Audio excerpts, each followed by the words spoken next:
It was early December 1944. The bitter wind that swept through the Ardennes carried more than just snow. It carried the last desperate hope of a dying empire. Across the front lines, hidden beneath the forest canopy, the German army was preparing for one final strike. The Ardennes Offensive, later known as the Battle of the Bulge. But among the thousands of soldiers, one man, a colonel named Hans Ritter, was about to witness a truth no German officer wanted to face. He didn't know it yet, but within a few days he would command a convoy that would capture 50,000 gallons of American fuel, a prize that at first glance seemed like salvation. But instead it would become the moment he realized Germany's fate was sealed forever. The colonel stood beside a line of Panzer tanks, their steel hulls glazed with frost. His men moved quietly, their faces pale, their boots sinking into the frozen mud. They were veterans, men who had fought from Poland to France, from the scorching fields of Russia to the dark forests of Belgium. Now they were tired, their uniforms were worn, their supplies thin, and the only thing that kept them going was the illusion that this last offensive might change the course of history. Berlin had promised a miracle. Propaganda spoke of new weapons, secret technology, hidden reserves of strength.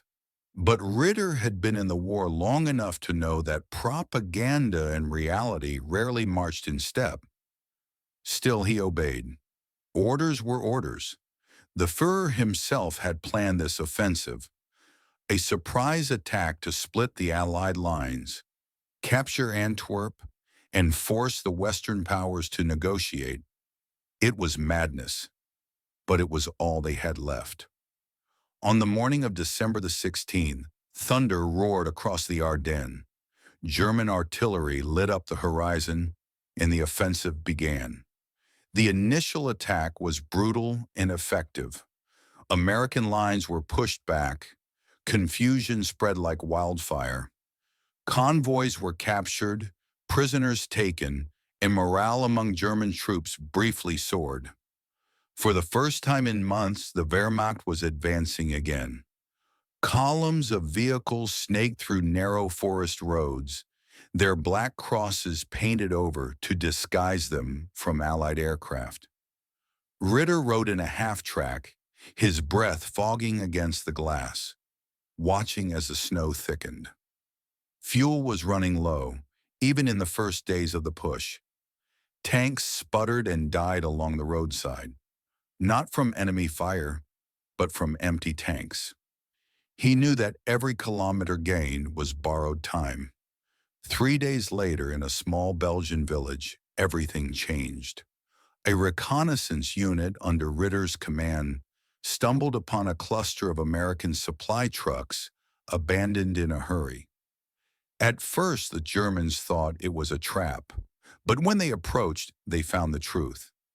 Thousands of fuel drums, untouched, stacked in rows, each marked with white letters, U.S. Army, high-octane gasoline, 50,000 gallons of American fuel, enough to power dozens of tanks, trucks, and armored vehicles, enough to keep their offensive alive for a while. Ritter stood in silence, staring at the barrels glistening under the cold sun. To his men, it was a victory.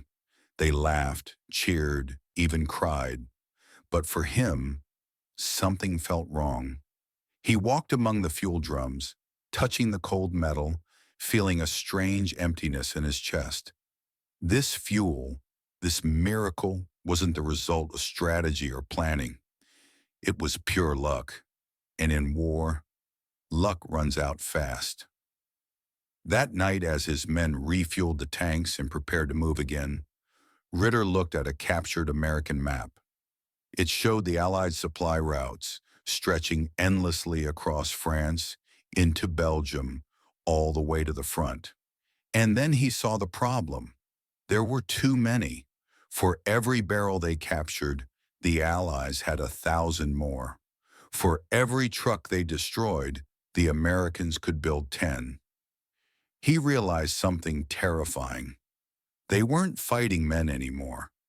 They were fighting a machine, an industrial juggernaut that could replace, rebuild, and resupply faster than the Germans could destroy.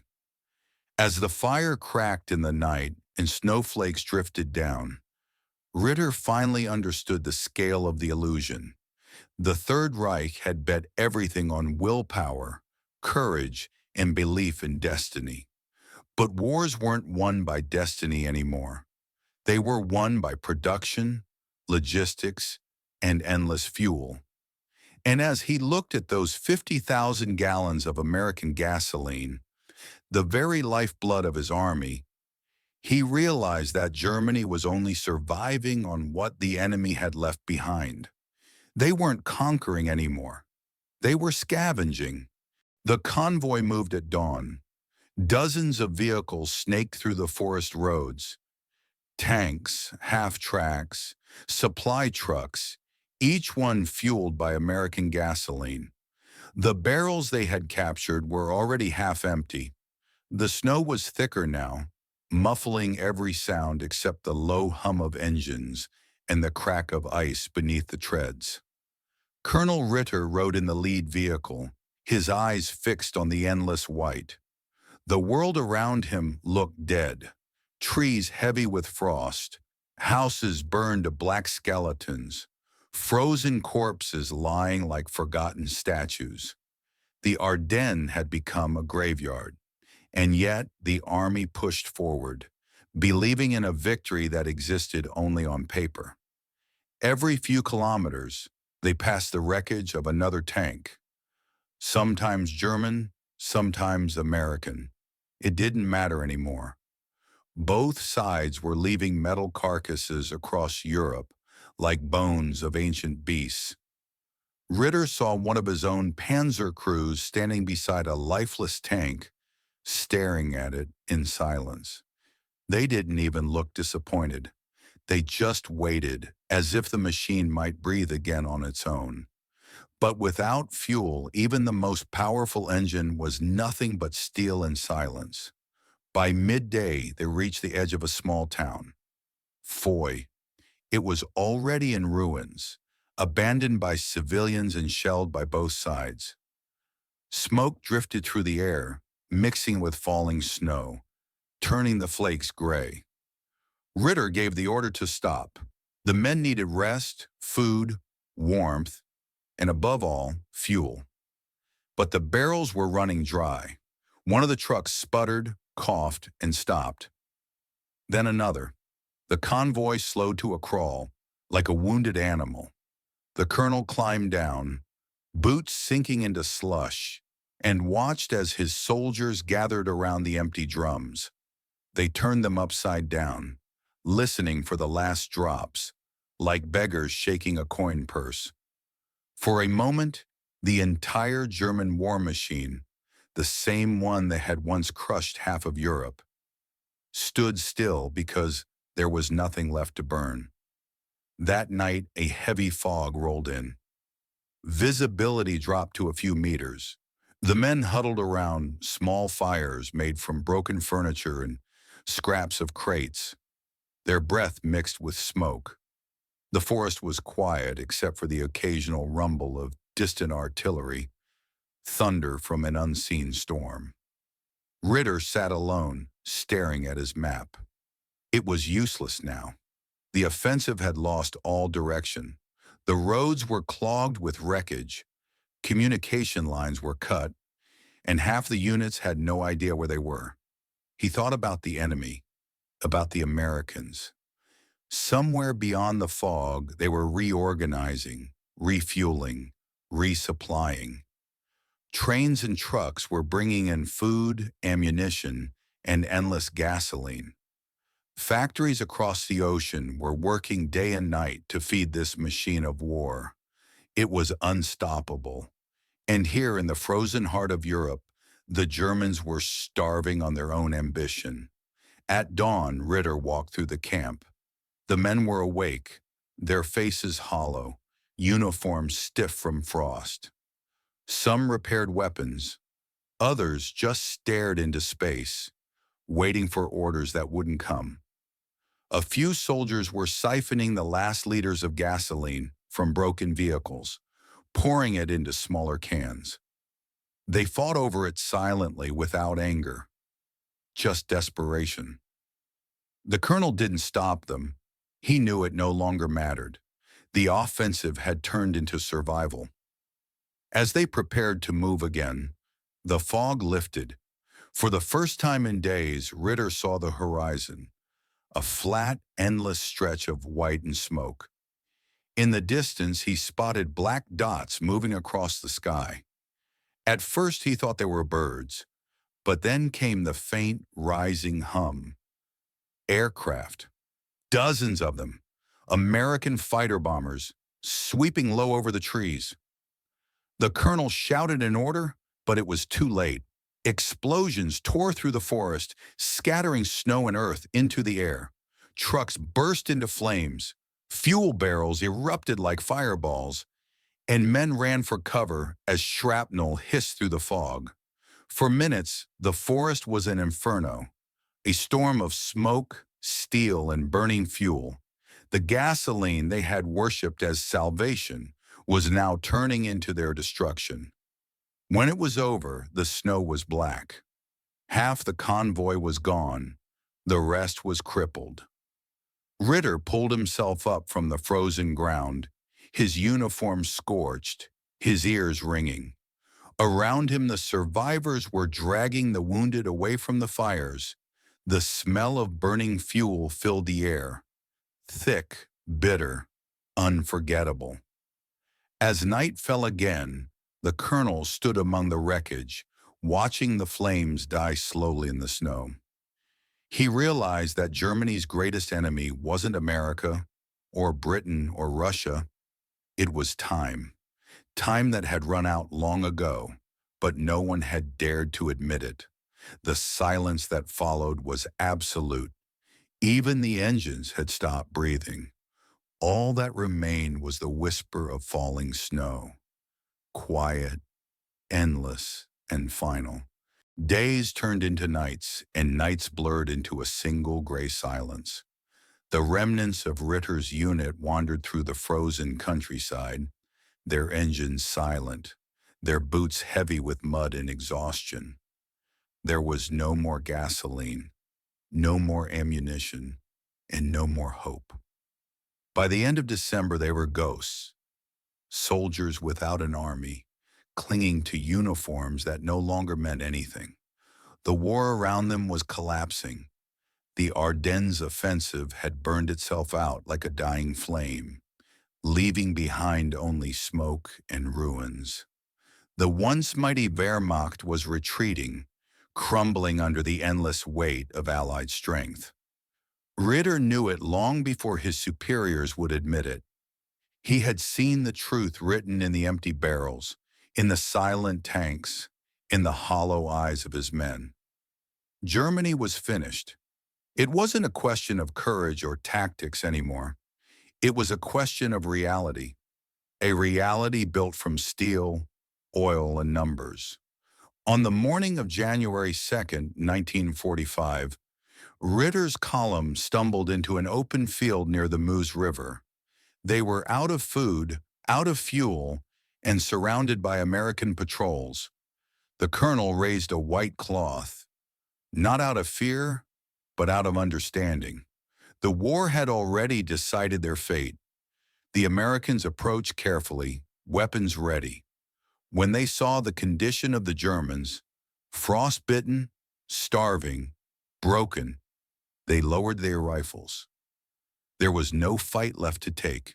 For the first time in years, Ritter heard English spoken not as an enemy's tongue, but as the sound of something new: normalcy, order, life. They were taken to a makeshift camp, an old factory converted into a temporary prison. There were hundreds of Germans there, sitting in rows, wrapped in blankets, their helmets gone, their faces blank. But what caught Ritter's attention wasn't the prisoners. It was the noise outside. Engines, hundreds of them, trucks, jeeps, bulldozers, a symphony of machinery. He watched as American engineers worked around the clock, unloading crates, refueling vehicles, and repairing roads. The camp was like an ant colony, precise, tireless, mechanical. Every soldier had a purpose. Every engine had fuel. Every line of supply seemed infinite. For the first time, Ritter saw the true face of the war. Not the front lines, not the battles, but the machine that fed it all. An empire of logistics, an industrial ocean. In one corner of the camp, massive barrels of gasoline were stacked like walls. Thousands of gallons labeled U.S. Army fuel. The same kind of barrels his unit had once captured. 50,000 gallons had seemed like a miracle then. Here it was just one shipment among hundreds. He watched as American soldiers rolled them into trucks as if they were nothing. And that's when it hit him. The realization that crushed every illusion of German power. 50,000 gallons meant nothing to the United States. It was a drop in an ocean that Germany could never match. They hadn't lost because they were outfought. They had lost because they were outbuilt. Days passed in captivity. Ritter found himself observing more than speaking. He studied the American Guards, young men barely out of school, laughing, smoking, talking about home. They didn't look like conquerors. They looked like workers who had simply been given an impossible amount of resources to wield. The colonel felt no hatred anymore, only understanding.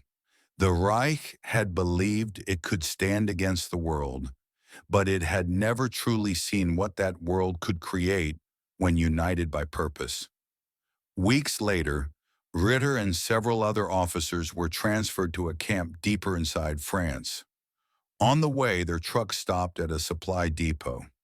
It was there that Ritter's final transformation happened. The depot stretched for miles. Endless lines of trucks, tanks, crates, and aircraft engines. Cranes lifted machinery day and night. Locomotives rolled by with fuel cars that seemed to never end. Everywhere he looked, America's industrial heart was beating. Loud, steady, unstoppable. In that moment, standing among the endless rows of metal and men, the colonel understood something deeper than defeat. He realized that wars weren't won by bravery alone. They were won by factories, by steel, by oil, by people who could produce faster than the enemy could destroy. When Ritter reached his final camp, he stopped looking back. Each night he sat by the fence, watching the sun sink beyond the horizon. The guards changed, the machines kept humming, and the world moved on. He pitied those still fighting, because he had seen the truth. The war had ended long before the guns went silent. It ended the moment Germany ran out of fuel, and the enemy never did. Few would remember his name, but he would never forget the sound of dead engines and the roar of American industry. Germany hadn't lost for lack of courage. It lost to a nation that turned oil into unstoppable power. The war was over.